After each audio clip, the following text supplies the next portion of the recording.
আশা করি সবাই ভালো আছেন। সুপ্রভাত সবাইকে। আজ শিক্ষক দিবস। আমরা সবাই জানি 5ই সেপ্টেম্বর ডক্টর সর্বপল্লী রাধাকৃষ্ণনের জন্মদিন।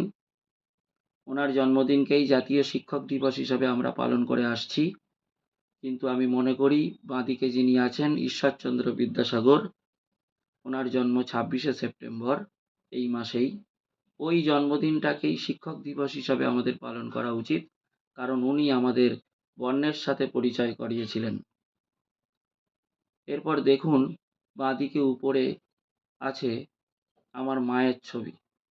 আমার মা আজ আমার সাথে নেই, এবং ডান দিকে দেখুন আমার বাবার ছবি। বাবাও আজ আমার সাথে নেই।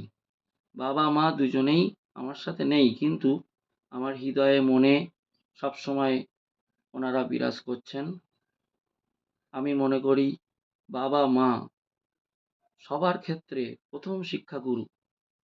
তারাই আমাদের অক্ষরের সাথে পরিচয় করিয়েছেন, লিখতে শিখিয়েছেন, কিভাবে মানুষের সাথে ব্যবহার করতে হয় শিখিয়েছেন, চলতে ফিরতে শিখিয়েছেন।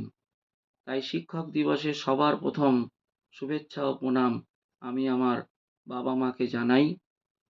ঈশ্বরচন্দ্র বিদ্যাসাগর ও সর্বপল্লী রাধাকৃষ্ণনকেও শ্রদ্ধা জানিয়ে শিক্ষক দিবস আমরা সবাই পালন করব।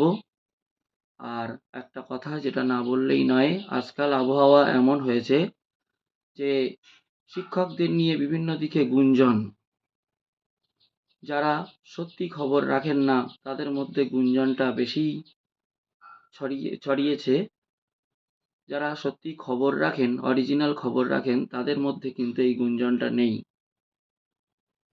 শিক্ষক দিবসে একটাই আমার অনুরোধ, যোগ্য শিক্ষকদের সম্মান করতে শিখুন।